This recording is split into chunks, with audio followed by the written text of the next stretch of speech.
문재인 전 대통령 관련 얘기 좀 하겠습니다. 전직 대통령이 뭐 뉴스 이슈로 이렇게 계속 부상하는 거 이게 잘못된 현실이 아닌가 그런 생각도 듭니다. 문재인은 뭐 물러나면서 잊혀진 삶을 살겠다. 지는 석양의 노을처럼 살겠다고 했는데 오히려 양산에서 장애 정치랄까 지금 메시지 정치를 하고 있지 않습니까? 서훈이 지난 3일에 구속돼 갖고 6일 만에 전격 기소가 됐어요. 그럴 때마다 이 문재인이 또 메시지를 내 가지고 뭐 안타깝느니 본인이 다 보고를 받고 직접 결정을 하고 또 지시를 했다 뭐 이런 얘기를 했어요. 근데 서훈이는 이렇게 갑자기 좀 빠르게 구속을 시켰습니까? 아니 기소를 했습니까? 구속 적부심 때문에 그런가요? 아닙니다. 그거는 이제 야당이 주장하는 소리고 적부심 못하게 막는다고. 네. 적부심 하려면 6일이면 충분히 하고도 남는 시간이고요. 그 서훈이는 이제 그 일부만 기소한 거예요. 그러나 기소했다고 잘못 보도된 게 많은데. 그렇습니까? 서훈이 혐의가요. 크게 보면 이게 두 가지입니다. 크게 뭐냐면 이제 그 서욱 장관한테 그 60개 삭제를 한 거 있잖아요. 네. 그다음에 박지원 국정원장한테 46개 그 삭제한 거 있잖아요. 요 부분은 아직 기소를 안 했어요. 그렇군요. 요거는 이제 그 공용 전자기록을 송계한 거잖아요. 예. 요거는 이제 그 추가 기소하려고 남겨놓은 거죠. 왜냐하면 이게 아마 이번 주에 박지원이 부를 겁니다. 박지원이 이게 그 드디어 부릅니까? 불렀을 때 그 구속영장 치고 그러면 이게 박지원하고 서욱이는 기소 안 했어요 아직. 서욱이는 안 했습니다. 그러니까 이제 그 서욱, 박지원과 함께 추가로 그 106개 삭제한 거 있잖아요. 요거는 이제 그 다음에 기소할 예정이고 지금 수사 중이에요. 근데 그 앞에 기소한 거는 해경청장 있잖아요. 네, 김홍희 해경청장하고 이제 그 직권남용 압력을 넣어가지고 그때 그 월북도 아닌데 마치 그 월북인 것처럼 뭐 서류 보고서 같은 걸 꾸미고 이런 걸 이렇게 또 언론에 뿌리고 그리고 이게 재해공간까지 뿌리고 있잖아요. 요런 이제 그 직권남용하고 허위 공문서 작성 행사 있잖아요. 김홍희하고 한 거 요것만 이게 먼저 기소한 거죠. 그렇군요. 일부 기소. 그러면 이게 그 여러모로 이게 나중에 그 박지원이 아직 조사를 안 했기 때문에 따라서 이제 그 첩보 삭제 부분, 요 부분은 이제 그 추가로 2차로 기소하는데 그때는 아마 이게 박지원, 서욱과 세 명이 또 공범으로 기소가 되는. 그러니까 서울은 2번 기소가 되는 거예요. 그렇군요. 그런데 이 서훈이 기소장이죠. 그게 공개되면서 강경화 당시 외교부 장관 패싱 문제가 이렇게 보도를 했더라고요. 그러니까 그것도 결국 서훈이가 이 진실을 은폐하기 위해서 강경화는 필요가 없다.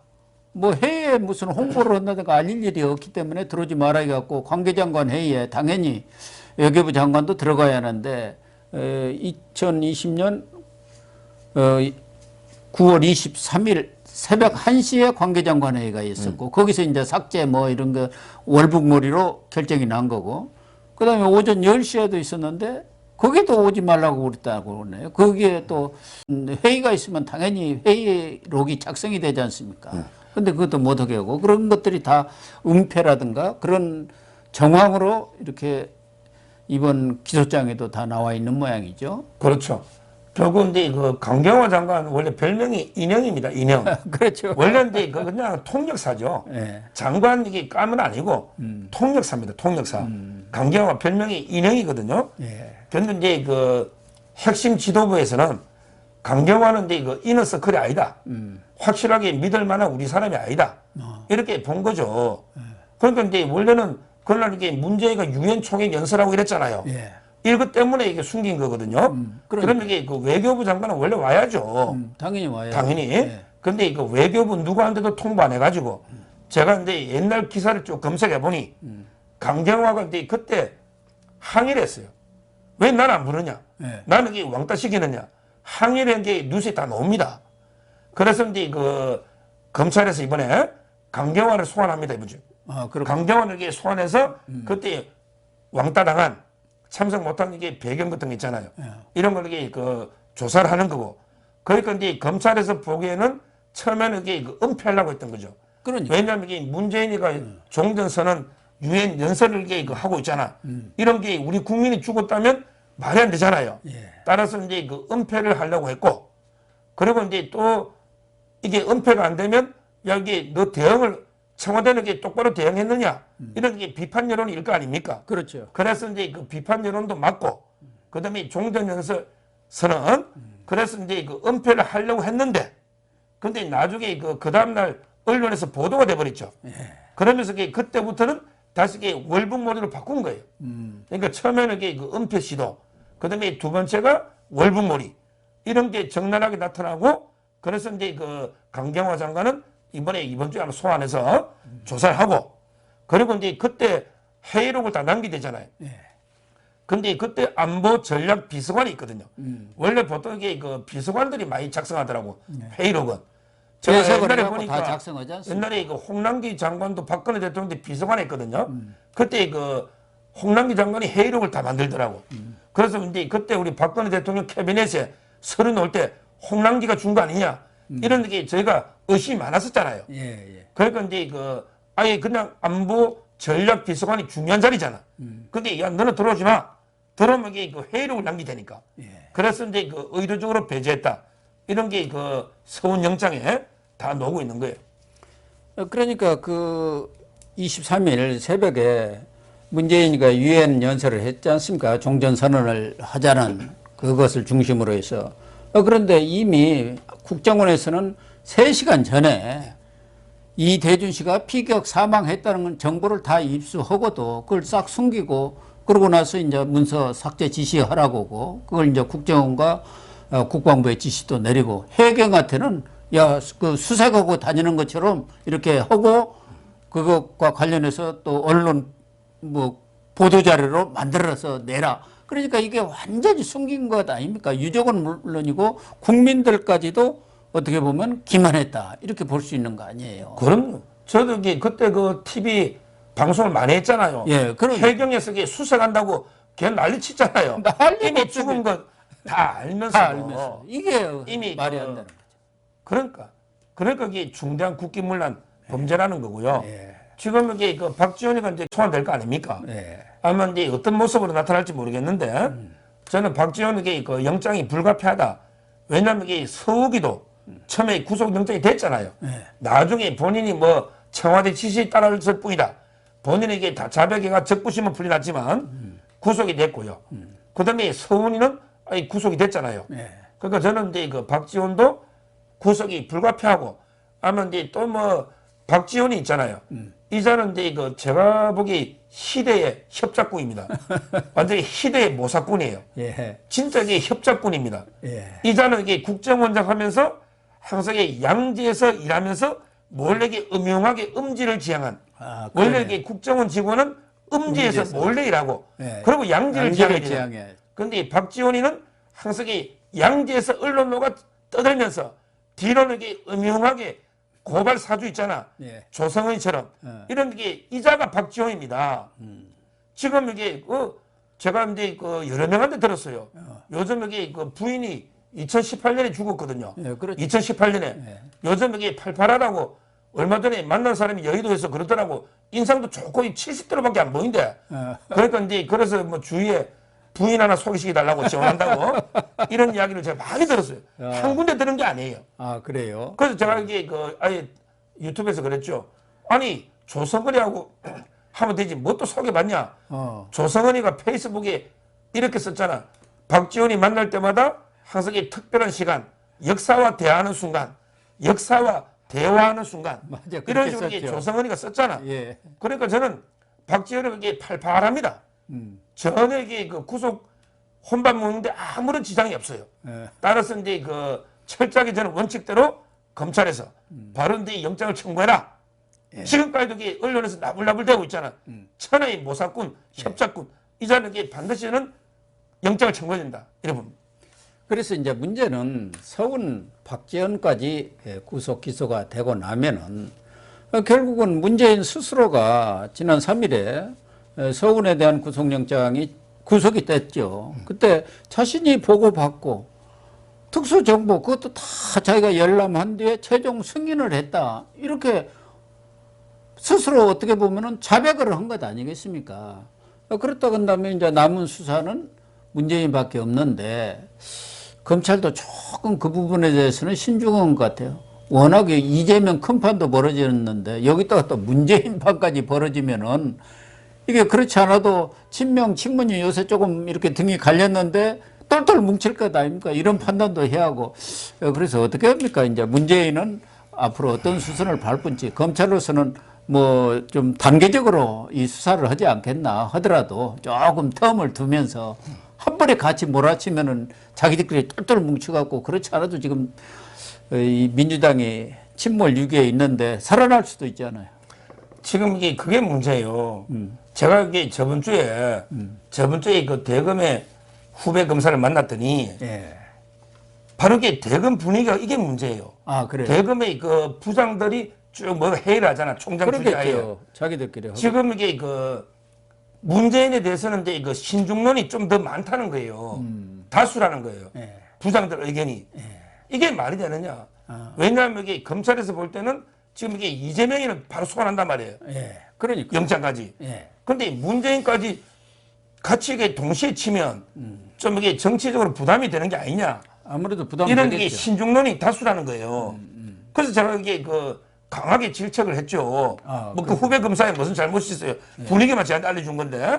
뭐냐면 이게 왜 검찰이 이게 자꾸 정치적 고려를 하느냐. 자꾸 이게 여의도 정치적 공학, 정치 공학에 검찰이 놀아날 이유가 없잖아요. 아, 원칙대로. 아니 검찰은 서초동하고 여의도는 거리가 멀수록 제가 좋다 했고 검찰은 이제 그냥 법과 원칙 그냥 증거와 팩트가 가리키는 대로 그저기 본인의 임무에 따라 수사하고 그대로 이게 소환하고 기소하고 필요하면 이게 구속 청구하고 이게 검찰 아니냐. 검찰이 왜 정치적 부담이 어떠고 저쩌고 이걸 이게 고민하느냐. 제가 강하게 그 후배 잘못은 아니지만 이렇게 제가 질타를 했는데 근데 저는 그래도 이게 그 이원석 총재의 결기를 믿어요. 왜냐하면 이게 그 신중은 한다 하지만 이원석 총재의 결국은 정부와 팩트가 가리킨 대로 갈 수밖에 없다. 이렇게 말했거든요. 그리고 이게 한동훈 장관이 뭐라 했습니까? 한동훈 장관이 옛날에 문재인이가 민정수석할 때 김대중이 대부 송금 있잖아요. 예. 그때 대통령이 알았다면 김대중 수사해야 된다. 이게 문재인이가 한 말이에요. 예. 문재인이 한 말이잖아. 그렇죠. 이걸 이게 한동훈 장관이 인용했잖아요. 네, 소환을 했죠. 문재인 발언을. 예. 그리고 이게 한동훈 장관이 지금 이게 통칭이라는 게 없다. 통칭은 이게 과거의 역사적인 유물이지. 지금 이게 대통령도 잘못하면 원칙대로 수사하는 게 맞지. 통칭이라는 게 어디냐 말이에요. 그리고 이게 월북몰이가 무슨 통칭입니까? 이거는 이게 팩트의 문제예요. 월북했냐 안 했냐 이거 증거 가지고 따질 문제지. 아니 월북으로 몰아가 유족을 2번 명예살인하는 게 이게 무슨 통칭이냐 말이에요. 그러니까. 이건 아니잖아요. 예. 통칭이는 아니잖아요. 개념도 없지만. 따라서 이게 저는 제가 강하게 문재인도 이게 같이 이재명과 소환해라. 저는 이렇게 계속 방송이나 요구하고 있고. 근데 검찰에서는 엄청나게 고민을 하고 있는데 그래도 이게 희망적인 거는 한동훈 이원석 총장이 그대로 이게 원칙대로 간다고 자꾸 이게 천명하고 있기 때문에 저는 이제 그 최소한 이게 그 소환까지는 영장은 또 그 다음이더라도 소환까지는 이게 해야 된다 이래 봅니다. 저도 뭐 같은 생각인데요. 그러나 검찰 입장에서는 비리 저질러 갖고 돈 먹은 잡범하고 전직 대통령하고 수사가 아무래도 좀 달라야 하지 않겠습니까? 또 전직 대통령을 수사에 들어간다면 지금까지 관례로 보면은 현직 대통령 윤석열 대통령의 어떤 동의라든가 또 보고 그런 과정을 거치지 않을 수가 없는 거 아니겠습니까? 검찰 자체만으로 할 수 없는 그런 부분들이 있단 말이에요. 그래서 검찰로서도 좀 딜레마적인 그런 상황이 아닌가 이렇게 보여지는데 윤석열 대통령이 최근에 이 민노총이라든가 화물연대 파업에 대해서도 법과 원칙 대응을 했기 때문에 완전히 때려잡은 것 아닙니까? 그 사람들의 버리장머리를 고친 거란 말이에요. 그래서 전직 대통령을 수사한다는 게 상당히 부담은 있지만 원칙 대응으로 가는 게 가장 정도가 아닌가. 다만 수사의 시기는 시간은 좀 조절할 필요가 있지 않나 그런 생각이 듭니다. 어차피 조절을 할 수밖에 또 없지 않겠습니까? 또 박지원 불러서 기소하고 이러다 보면은 아무래도 문재인 수사는 내년으로 넘어가는 것 아닌가 하는 생각은 듭니다. 또 수사를 하더라도 소환 조사를 할 건지 아니면 서면 조사를 할 건지 아마 서면 조사 하자고 하면은 무슨 무리한 짓거리냐 또 이렇게 나올 수도 있습니다만요. 지금 이제 그 하나 가지고 하지는 않을 겁니다. 예. 왜냐하면 이게 이재명도 보세요. 이재명을 이게 때려잡는데 그 하나만 가지고 하지는 않죠. 예. 대장동이나 위례를 중앙지검에서 하면 그리고 이제 그 쌍방울이나 또 이제 변호사비 대납 이런 거 수원지검에서 하잖아요. 예. 그리고 이제 그 성남지청에서 성남 FC 사건 있잖아요. 예. 이것도 이게 하지 않습니까? 그다음에 경기 남부청에서 지금 백현동, 그다음에 2402호 있잖아요. 옆집에 횡령배 경기주택공사 이런 걸 이게 동시다발적으로 이재명 수사를 하잖아요. 이래 이게 엮어였던 거거든요. 저는 이게 그래봐야 문재인도요. 아마 이게 그 하나 가지고 하는 게 아니고 월성도 있고, 요것만 가지고 울산도 있고 딱 기소하기는 힘들 거고요.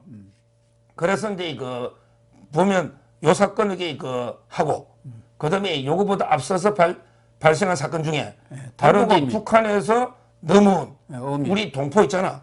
북한 주민. 그 살인범이라고 이게 강제로 눈 가리고 북송시킨 게 있잖아. 이거는 이제 그 문제가 먼저 알아지시는 게 맞거든요. 이거는 이게 100% 팩트입니다. 그것도 이게 그 여러 법을 어긴 거죠. 따라서 이제 그 강제 북송, 그다음에 그 서해 공무원 피살, 그리고 이제 그 바로 왜 그저께 이게 왜 타이스타 이제 그 이상직 있잖아요. 그게 왜 압수수색 들어갔겠습니까? 결국에 그 사이 서창호가 뇌물을 받은 거죠. 그럼 이게 아무 일도 안 하고 월급을 몇십억 받아가면 이게 뇌물 아닙니까? 그리고 이게 이상직이가 공천도 받고 그다음에 공기업 중소기업 제도 이사장도 하고 이거는 이게 서창호는 직계 가족이잖아. 그러면 이게 문재인이가 받은 뇌물입니다.